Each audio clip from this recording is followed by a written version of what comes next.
Hallelujah. पिछले दिनों हमने अध्ययन किया था कि किस प्रकार यीशु को क्रूस पर चढ़ाया गया, और हमने ये भी देखा था कि पाप के कारण मनुष्य जाति पर परमेश्वर का जो क्रोध था, यानी पाप पर परमेश्वर का जो न्याय था, परमेश्वर का वो न्याय, परमेश्वर का वो क्रोध क्रूस पर पूरा हो गया।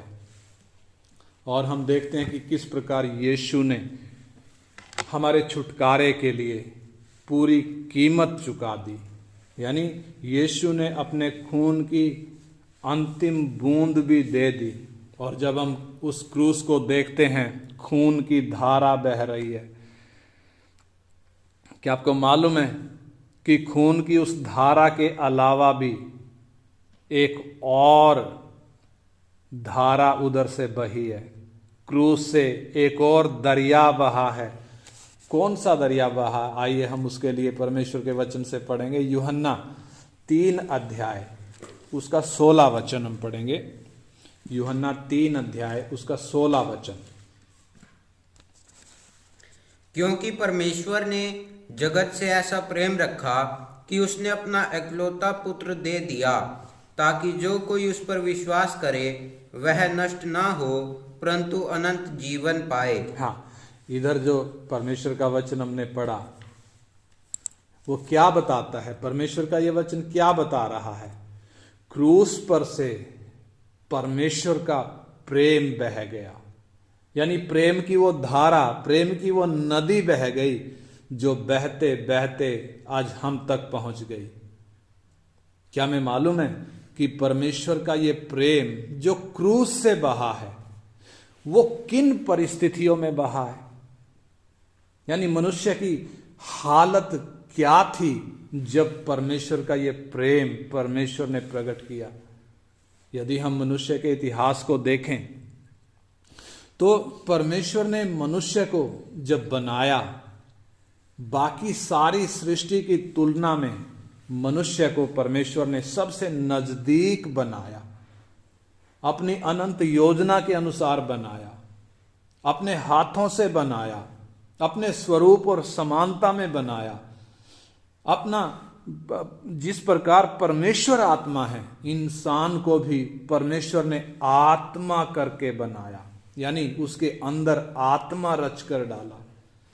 लेकिन हम देखते हैं कि जिस मनुष्य ने परमेश्वर की उपस्थिति का स्वाद चखा अदन की वाटिका में, उसकी भलाइयों को देखा, परमेश्वर से जिसने बातें की, एक मित्र की तरह जो परमेश्वर के साथ चला, पृथ्वी का सारा अधिकार जिसे दिया गया था, उस मनुष्य ने बदले में क्या दिया?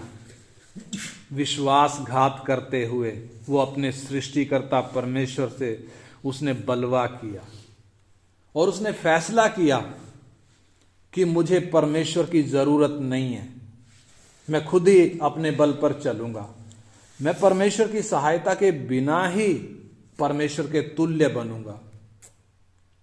लेकिन वास्तविकता क्या है? हम देखते क्या हैं? इंसान का ये फैसला इंसान को कहां तक लेकर चला गया? वो परमेश्वर के तुल्य होने की बजाय पाप का गुलाम बन गया। परमेश्वर के न्याय में इस पाप के लिए कोई माफी नहीं है। इसलिए परमेश्वर के न्याय को यदि हम देखें तो मनुष्य को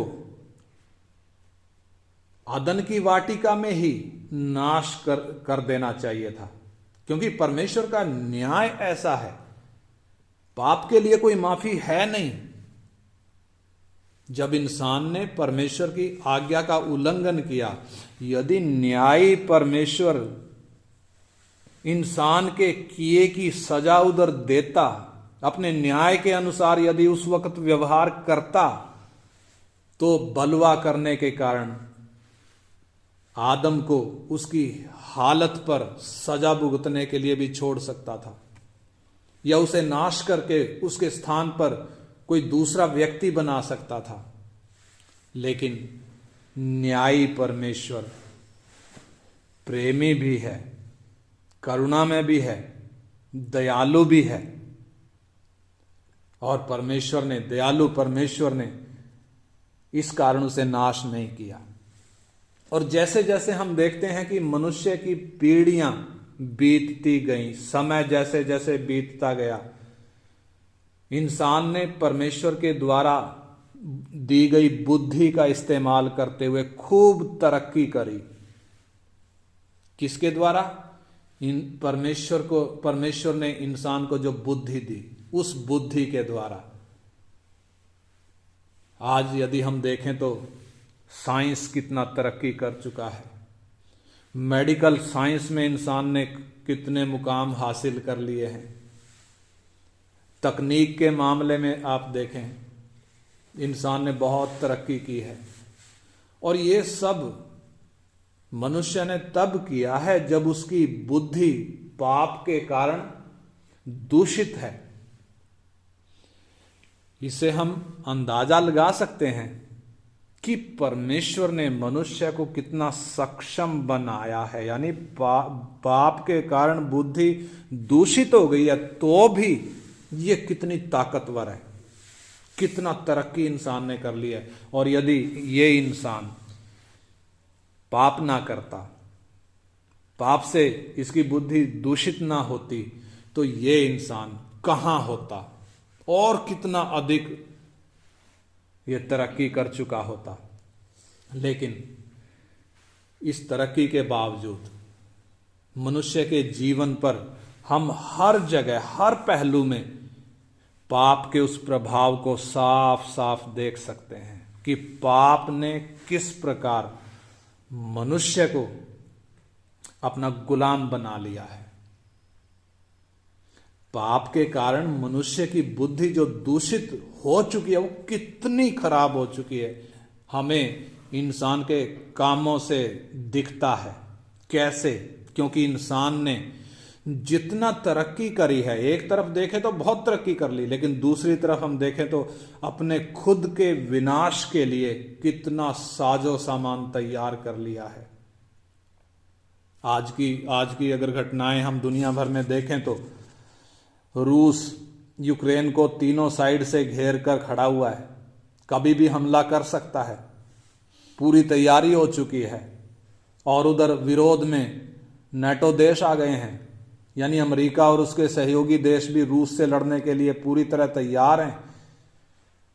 अगर ये युद्ध हो गया तो ये तीसरा विश्व युद्ध हो सकता है। और हमें मालूम है पहले 2 विश्व युद्धों में इंसान को कितनी कीमत चुकानी पड़ी, सालों लग गए इंसान जाति को उन त्रासदियों से उभरने में। लेकिन आज के समय में यदि हम देखें तो इंसान जो पाप का गुलाम है, इतने भयानक, इतने घातक, इतने विनाशक हथियार अपनी बर्बादी के लिए तैयार कर लिए हैं कि यदि ये युद्ध हो गया तो क्या होगा, अंजाम क्या होगा? सर्वनाश होगा, जमीन बंजर हो जाएगी। और फिर मनुष्य की तरक्की का क्या होगा? ये तो मैंने बताया मनुष्य के प्रति व्यवहार कैसा है। इंसान ही इंसान का दुश्मन बना हुआ है। दूसरी तरफ हम मनुष्य का परमेश्वर के प्रति व्यवहार जरा देखें। मनुष्य परमेश्वर को किस नजर से देखता है? परमेश्वर खुद अपने वचन में देखो, परमेश्वर कह रहा है, आकाश और पृथ्वी को संबोधित करते हुए परमेश्वर कह रहा है, यदि हम यशाया नबी की किताब पढ़ें, उसका पहला अध्याय पढ़ें, तो उधर लिखा है, परमेश्वर कहता है, हे स्वर्ग सुन और हे पृथ्वी कान लगा, क्योंकि यहोवा कहता है। क्या कह रहा है परमेश्वर? जरा हम ध्यान दें। परमेश्वर कहता है कि बैल जो एक जानवर है वो तो अपने मालिक को पहचानता है, गधा भी जो एक जानवर है वो अपने स्वामी की चरनी को पहचानता है। लेकिन इंसान के विषय में परमेश्वर क्या कह रहा है? कहता है, जिस मनुष्य को मैंने बनाया और जिस मनुष्य का मैंने पालन पोषण किया और जिसे मैंने बढ़ाया, उसने मुझसे बलवा किया, वो मुझे नहीं जानता। यानी अपने स्वामी को नहीं जानता। यानी हम जरा तुलना देखें, परमेश्वर कैसे तुलना कर रहा है। इंसान की तुलना किससे कर रहा है? जानवर से। और कौन ज्यादा वफादार है? जानवर वफादार है। क्यों वफादार है? जानवर अपने मालिक को पहचानता है। आपने कुत्ते को देखा होगा, अपने मालिक को देख के पूंछ हिलाता है, अपने मालिक को देखकर हंसता है, खुश होता है, उसके सामने लेट जाता है, इतना प्यार करता है, उसके पैरों को चाटता है। लेकिन हम इंसान को देखें, अपने मालिक को नहीं जानता, बल्कि अपने मालिक से उसने बलवा किया है। और इतना ही नहीं, परमेश्वर एक और वचन कह रहा है, हम पढ़ेंगे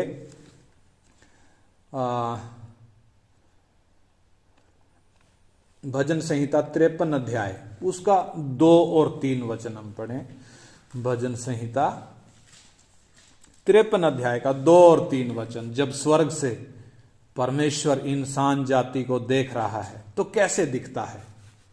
परमेश्वर ने स्वर्ग पर से मनुष्यों के ऊपर दृष्टि की ताकि देखे कि कोई बुद्धि से चलने वाला या परमेश्वर को पूछने वाला है कि नहीं। वे सब के सब हट गए, सब एक साथ बिगड़ गए, कोई सुकर्मी नहीं, एक भी नहीं। हाँ, देखिए इधर परमेश्वर का वचन हमें क्या बता रहा है? परमेश्वर खुद बता रहा है। लिखा है, परमेश्वर ने स्वर्ग पर से मनुष्यों के ऊपर दृष्टि की ताकि देखे कि कोई बुद्धि से चलने वाला या परमेश्वर को पूछने वाला है कि नहीं। और क्या दिखा?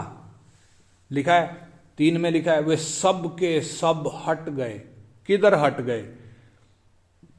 सत्य के मार्ग से हट गए, परमेश्वर के मार्ग से हट गए। और आगे लिखा है, सब के सब एक साथ बिगड़ गए, सब के सब बिगड़ गए। और आगे लिखा है, कोई सुकर्मी नहीं, एक भी नहीं। सुकर्मी मतलब,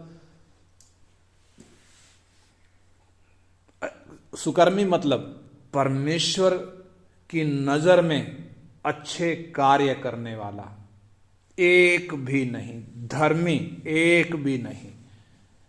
यानी स्वर्ग की नजरों में, मानव जाति में एक भी व्यक्ति धर्मी नहीं परमेश्वर को दिखता। क्यों? यदि हम देखें तो आत्मिक रूप से मनुष्य अंधा होने के कारण ऐसे काम कर रहा है जो परमेश्वर की दृष्टि में घृणित है। और अपने कामों के कारण इंसान परमेश्वर का दुश्मन बन गया है। यदि हम अपने चारों ओर का वातावरण जरा देखें, पाप का कितना भयानक रूप हमें साफ साफ मानव समाज में दिखता है। जरा हम सब समाचार पढ़कर देख लें, टीवी में समाचार सुनकर देख लें, हम जरा मुख्य समाचार ही देख लें, हेडलाइन जरा देख लें, रूह कांपती है। मन को सुकून देने वाला एक भी समाचार नहीं मिलेगा, ढूंढे नहीं मिलेगा। किस तरीके से रेप की घटनाएं, चोरी की घटनाएं, बेईमानी की घटनाएं, धोखाधड़ी की घटनाएं, भ्रष्टाचार, आतंकवाद, यानी इंसान जाति किस कगार तक पहुंच चुकी है, मंजर हमारे सामने है। और इंसान की इन करतूतों का बदला क्या दे परमेश्वर? क्या देना चाहिए? अगर हम अपनी इस बुद्धि से सोचें तो क्या परमेश्वर का दंड नहीं पड़ेगा? क्या परमेश्वर पापी को सजा नहीं देगा? लेकिन सजा देने से पहले आइए हम देखें कि परमेश्वर ने क्या किया। हम पढ़ेंगे रोमियो की पत्री 5 अध्याय, उसका 6 से 8 वचन। रोमियो की पत्री 5 अध्याय का 6 से 8। क्योंकि जब हम निर्बल ही थे तो मसीह ठीक समय पर भक्तिहीनों के लिए मरा। किसी धर्मी जन के लिए कोई मरे यह तो दुर्लभ है, परंतु हो सकता है किसी भले मनुष्य के लिए कोई मरने का भी साहस करे। परंतु परमेश्वर हम पर अपने प्रेम की भलाई इस रीति से प्रकट करता है कि जब हम पापी ही थे तभी मसीह हमारे लिए मरा। हाँ देखिए, इधर जो हमने पढ़ा 6 वचन में लिखा है, क्योंकि जब हम निर्बल ही थे तो ठीक समय पर मसीह भक्तिहीनों के लिए मरा। किन के लिए मरा? निर्बलों और भक्तिहीनों के लिए। और साथ में लिखा है किसी धर्मी जन के लिए कोई मरे ये तो दुर्लभ है। यानी अगर मानव जाति में नजर दौड़ाकर हम देखें, मनुष्य पहले आदम के इतिहास से लेकर किसी धर्मी जन के लिए कोई मरे, शायद ही कोई ऐसा आया होगा जिसने किसी दूसरे व्यक्ति की भलाई के कारण उसको बचाने के लिए अपना प्राण दिया हो। परमेश्वर का वचन कहता है परंतु हो सकता है कि किसी भले मनुष्य के लिए किसी कोई मरने का साहस करे। हो सकता है शायद कोई ऐसा मिल जाए, परंतु परमेश्वर हम पर अपने प्रेम की भलाई इस रीति से प्रकट करता है कि जब हम पापी ही थे, जब हम धर्मी नहीं लिखा है, भले मनुष्य नहीं लिखा है, कब? जब हम पापी ही थे तभी मसीह हमारे लिए मरा। यह परमेश्वर का प्रेम। यानी क्रूस पर केवल पाप को सजा नहीं दी गई, क्रूस पर परमेश्वर का न्याय केवल पूरा नहीं हुआ, बल्कि क्रूस पर परमेश्वर का प्रेम भी प्रकट हुआ है। यानी पापियों को नाश अगर परमेश्वर करने लगता तो कौन बचता? कौन बचता? दुनिया में हम देखें तो बहुत से लोग आए, महापुरुष आए, बड़े बड़े नाम हैं। पापियों को नाश करने के लिए तो बहुत आए, लेकिन पापियों को बचाने के लिए, पापियों से प्रेम करते हुए केवल एक ही आया और उसने पापियों को बचाने के लिए क्रूस पर अपना प्राण दे दिया। वो हमारी तरह पापी नहीं था, फिर भी मनुष्य के तौर पर वो क्रूस पर श्रापित मौत मरा। यानी पाप के कारण जो सजा मुझे मिलनी थी, जो सजा एक पापी को मिलनी थी, उस निर्दोष ने वो सजा उठा ली ताकि मैं पापी नाश होने से बच जाऊं। हम परमेश्वर का वचन देखें, इफिसियों की पत्री 2 अध्याय उसका 1 से हम पढ़ेंगे, 2 का 1 से 4। इफिसियों की पत्री 2 अध्याय का 1 से 4। उसने तुम्हें भी जिलाया जो अपने अपराधों और पापों के कारण मरे हुए थे, जिनमें तुम पहले इस संसार की रीति पर और आकाश के अधिकार के हाकिम अर्थात उस आत्मा के अनुसार चलते थे जो अब भी आज्ञा न मानने वालों में कार्य करता है।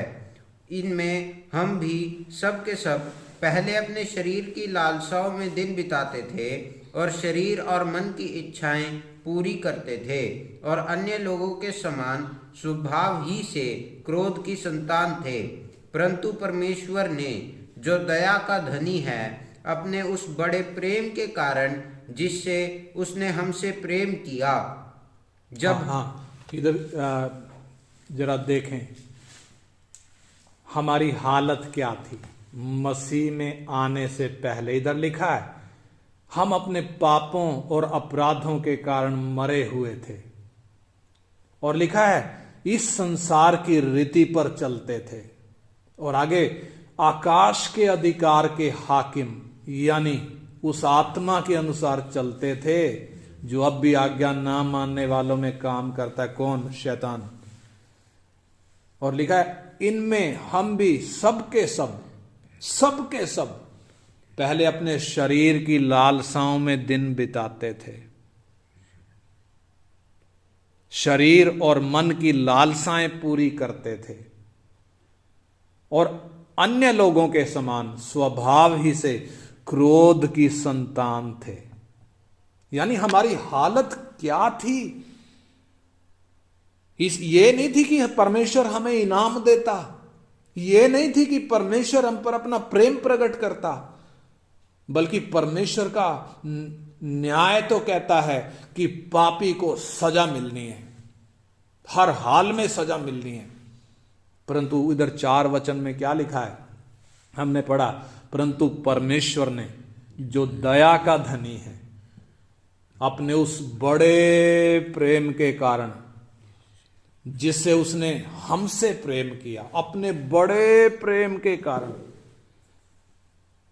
यानी हम जो क्रोध के भागी थे, परमेश्वर के क्रोध के भागी थे, परमेश्वर ने हम जगत के पापियों को दंड देने की बजाय अपने बड़े प्रेम के द्वारा प्रेम किया। उसने किसी एक जाति या एक धर्म के लोगों से प्रेम नहीं किया, बल्कि जगत के पापियों से प्रेम किया। उधर यूहन्ना 3:16 में हमने पढ़ा है, क्योंकि परमेश्वर ने जगत से ऐसा प्रेम किया, जगत से प्रेम किया। क्यों किया? ताकि वो नाश ना हो जाए, परंतु अनंत जीवन के भागी हो सके।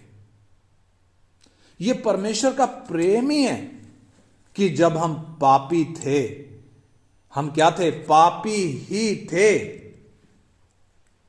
उसका सत्य वचन, उसकी आवाज हम तक पहुंची। उसने हमारे पापों के अनुसार हमसे व्यवहार नहीं किया, बल्कि क्रूस के द्वारा अपना प्रेम उसने हम पर प्रकट किया। अगर परमेश्वर का न्याय देखें तो निश्चय पापी मनुष्य को परमेश्वर का दंड मिलेगा, पाप का भुगतान करना पड़ेगा। आज यदि हम देखें तो परमेश्वर का क्रोध, उसकी थोड़ी थोड़ी सी झलक मिलना शुरू हो चुकी है। कैसे? महामारी के द्वारा, भूकंप के द्वारा, सुनामी के द्वारा, बाढ़ के द्वारा, अकाल के द्वारा, और भी बहुत सारी प्राकृतिक आपदाएं हैं जिनके द्वारा परमेश्वर के दंड की झलक हमें मिलती है, परमेश्वर के क्रोध की झलक हमें मिलती है, जो मानव जाति पर पड़ने ही वाला है। किसने कोरोना देखा था? 2020 से पहले किसने कोरोना देखा था? किसने लॉकडाउन देखा था? क्यों ये परिस्थितियां आ गई? दंड देने से पहले परमेश्वर इंसान जाति को मन फिराने का अवसर दे रहा है। और ये क्रोध जो थोड़ा थोड़ा परमेश्वर झलक दिखा रहा है, क्यों दिखा रहा है? ताकि पापी इंसान परमेश्वर के क्रोध को गिरने से पहले उस क्रूस की ओर फिरे जहां से परमेश्वर का प्रेम प्रकट हुआ है, ताकि वो हमेशा के लिए नाश होने से बच जाए। अपना क्रोध प्रकट करने से पहले परमेश्वर अपना प्रेम प्रकट करते हुए यीशु के क्रूस के द्वारा सारे जगत के लिए उद्धार का दरवाजा उसने खोल दिया है, सारे जगत के लिए। हमने यूहन्ना 3:16 में पढ़ा कि लिखा उधर, क्योंकि परमेश्वर ने जगत से ऐसा प्रेम रखा कि उसने अपना इकलौता पुत्र दे दिया, ताकि जो कोई उस पर विश्वास करे वो नाश ना हो परंतु अनंत जीवन पाए। यानी परमेश्वर ने अपना इकलौता पुत्र क्रूस पर क्यों बलिदान कर दिया, क्यों जगत के पापियों के लिए दे दिया? क्योंकि परमेश्वर ने पापी जगत से प्रेम किया, दंड की आज्ञा नहीं सुनाई, अपना क्रोध नहीं उंडेला, परंतु पापी जगत से प्रेम रखा। परमेश्वर ने अपना इकलौता पुत्र क्यों दे दिया? ताकि पाप के कारण मनुष्य जाति नाश ना हो जाए, बल्कि जो उस क्रूस पर चढ़ाए यीशु पर विश्वास करे, जो कोई विश्वास करे वो नाश ना हो परंतु अनंत जीवन पाए। परमेश्वर जानता है कि हम मनुष्यों के अंदर पाप का राज्य है। परमेश्वर जानता है कि मनुष्य पाप का गुलाम है। परमेश्वर जानता है कि हमारे अंदर एक दूसरे के लिए प्रेम नहीं है बल्कि नफरत भरी है। और हम देख सकते हैं कि इस पाप का गुलाम होने के कारण इंसान ने अपनी सुरक्षा के नाम पर कैसे कैसे हथियार बना लिए हैं। जब दूसरे विश्व युद्ध में समाप्ति पर हम देखते हैं जापान के 2 शहरों पर परमाणु बम गिराए गए, कितने लाखों लोग मारे गए, कितना भयानक नरसंहार हुआ था। और आज की डेट में उन परमाणु बमों से कितने और हजारों गुना घातक हथियार इंसान ने बना लिए हैं। अगर वो चल गए तो पूरी जमीन बंजर हो जाए, पूरी पृथ्वी बंजर हो जाएगी, मानव जाति का सर्वनाश हो जाएगा। परमेश्वर हमारे मनों की हालत जानता है कि हमारे मनों में नफरत है, प्रेम नहीं है। इसलिए पहले उसने क्रूस पर प्राण देने के द्वारा हमारे सामने अपने प्रेम का नमूना रखा, अपने प्रेम का नमूना रखा। हमसे प्रेम की मांग करने की बजाय परमेश्वर ने हमारे सामने क्रूस के द्वारा अपने प्रेम का नमूना रखा। और यीशु पर विश्वास के कारण हमारे मनों में परमेश्वर का वो प्रेम डाला गया। तब वो हमें आज्ञा दे रहा है। यीशु मसीह ने बोला, हम पढ़ेंगे यूहन्ना 13 अध्याय उसका 34 और 35 वचन। यूहन्ना 13 अध्याय उसका 34 और 35 वचन। मैं तुम्हें एक नई आज्ञा देता हूं कि एक दूसरे से प्रेम रखो। जैसा मैंने तुमसे प्रेम रखा है वैसे ही तुम भी एक दूसरे से प्रेम रखो। यदि आपस में प्रेम रखोगे तो इसी से सब जानेंगे कि तुम मेरे चेले हो। हाँ, देखिए प्रभु क्या कह रहे हैं, जरा ध्यान दें इन वचनों की तरफ। परमेश्वर का प्रेम जो क्रूस पर प्रकट हुआ, परमेश्वर अब हमसे क्या कह रहा है? प्रभु यीशु मसीह के द्वारा परमेश्वर हमसे क्या कह रहा है? ताकि हम आपस में एक दूसरे से प्रेम करें। इस प्रेम के कारण ही लोग मसीह को जान पाएंगे। इधर लिखा है ना, इसी से लोग जानेंगे कि तुम मेरे चेले हो। यानी जब हम आपस में एक दूसरे से प्रेम करेंगे, नफरत नहीं, दुनिया नफरत करती है। मसीह हमें क्या सिखा रहा है? आपस में एक दूसरे से हम प्रेम करें, और इस प्रेम के कारण ही लोग जानेंगे कि मसीह वास्तव में है कौन। इसलिए वो हमें अपने पड़ोसी से और अपने दुश्मनों से भी प्रेम करने की आज्ञा देता है। मत्ती 5 अध्याय उसका 43 से 48 तक हम पढ़ेंगे। Matthew 5 verse 43 to 48।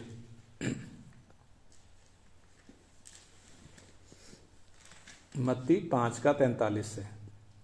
तुम सुन चुके हो, हाँ, तुम सुन चुके हो कि कहा गया था, अपने पड़ोसी से प्रेम रखना और अपने बैरी से बैर, परंतु मैं तुमसे यह कहता हूं। हाँ, देखिए प्रभु यीशु मसीह कह रहे हैं, क्या कह रहे हैं?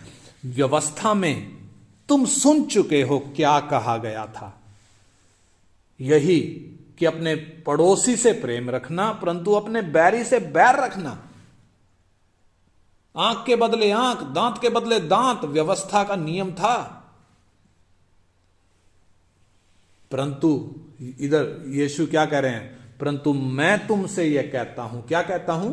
कि अपने बैरियों से प्रेम रखो। हाँ, अपने बैरियों से प्रेम रखो और अपने सताने वालों के लिए प्रार्थना किया करो। अपने सताने वालों के लिए क्या किया करो? प्रार्थना। कौन है जो पहले आदम से लेकर अब तक जो इस धरती पर आया हो यीशु के अलावा, जिसने ये आज्ञा दी हो? और आज्ञा देना तो आसान है, कोई भी दे सकता है। यीशु ने तो क्रूस पर प्राण देकर पहले नमूना दिया, तब वो आज्ञा दे रहा है कि अपने बैरियों से प्रेम करो।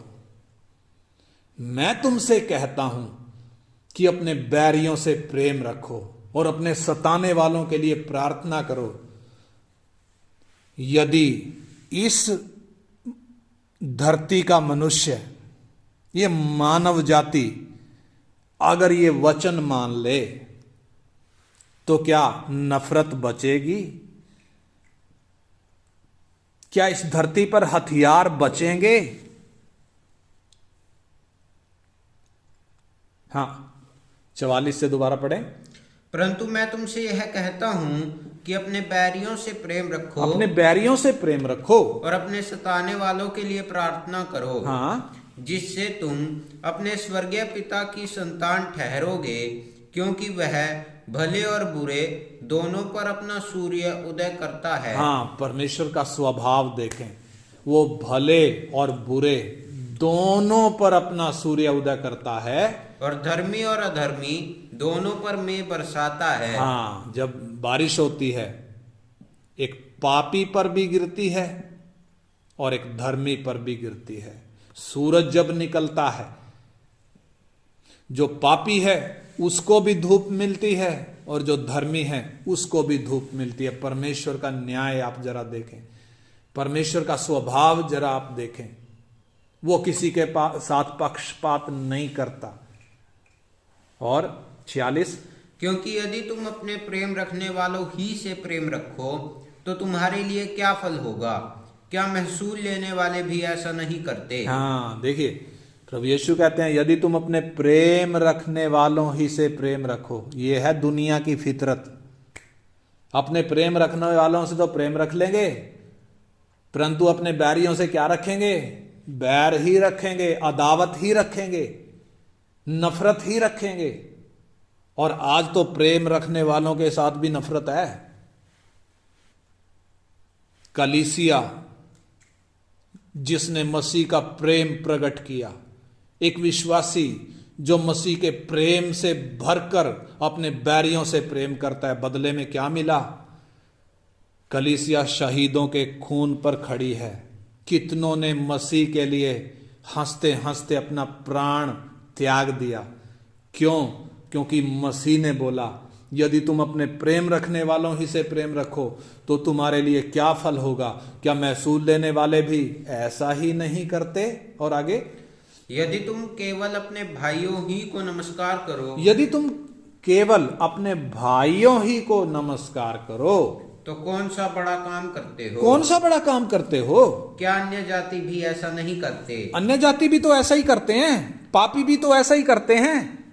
हाँ, इसलिए चाहिए कि तुम सिद्ध बनो। तुम क्या बनो? सिद्ध बनो, जैसा तुम्हारा स्वर्गीय पिता सिद्ध है। कब परमेश्वर हमें यह आज्ञा दे रहा है? जब उसने क्रूस पर अपने प्रेम को प्रकट करके हमारे सामने एक नमूना रखा है। जब एक व्यक्ति को क्रूस के द्वारा प्रकट हुआ परमेश्वर का वो प्रेम समझ में आता है, तो फिर वो किसी से बैर नहीं रखता, बल्कि दूसरों से प्रेम करने लगता है। प्रभु यीशु को जिसने बिना शर्त अपना जीवन सौंपा है, बिना शर्त सौंपा है, उसकी पहचान क्या है? वो अपने बैरियों से प्रेम करने लगता है। ये कैसे हो गया? परमेश्वर ने क्रूस पर जो अपना प्रेम का दरिया बहाया, प्रेम की नदी जो क्रूस पर से बह गई। इसलिए आइए मैं और आप भी, जो ये वचन सुन रहे हैं, जिन तक ये आवाज जा रही है, आइए हम भी उस क्रूस की ओर मुड़ें, उस क्रूस की ओर देखें। क्या बह रहा है? परमेश्वर के प्रेम का दरिया बह रहा है। कितने मिलियंस एंड मिलियंस लोगों ने परमेश्वर के उस प्रेम को चखा और परमेश्वर के प्रेम से भरकर मसीह के लिए अपना प्राण दे दिया, मसीह के लिए अपना सब कुछ न्योछावर कर दिया। आइए मैं और आप भी उस प्रेम को चखें। परमेश्वर ने जगत के पापियों से प्रेम किया, क्रूस के द्वारा जो प्रकट हुआ है। आइए मैं और आप भी उस प्रेम को चखें। आइए हम प्रार्थना करें। हमारे स्वर्गीय पिता, आपके बड़े प्रेम के लिए हम धन्यवाद करते हैं। प्रभु, जब हमारे मनों में नफरत भरी थी, प्रभु जब हम पापी ही थे, जब हम भक्तिहीन ही थे, हम पापियों को मारने की बजाय, हम पापियों को दंड देने की बजाय, हम पापियों को नष्ट करने की बजाय, प्रभु हम पापियों को बचाने के लिए आप मनुष्य का शरीर धारण करके हमें ढूंढते हुए इस धरती पर आ गए और प्रभु क्रूस पर अपना प्राण देकर अपना वो प्रेम प्रकट किया, प्रेम का वो दरिया बहा दिया, ताकि पापी जगत परमेश्वर के उस प्रेम को चख सके। पिता, हम आपका धन्यवाद करते हैं। प्रभु वो प्रेम हमारे एक एक के मन में भर दे प्रभु, ताकि इस जगत में प्रभु जहां नफरत भरी है, प्रभु इस प्रेम को हम फैला दें। प्रभु हम एक एक को आप उसके लिए अभिषेक करें। हम आपके हाथ में अपने जीवन सौंपते हैं पिता, यीशु मसीह के नाम में मांगते हैं, आमीन।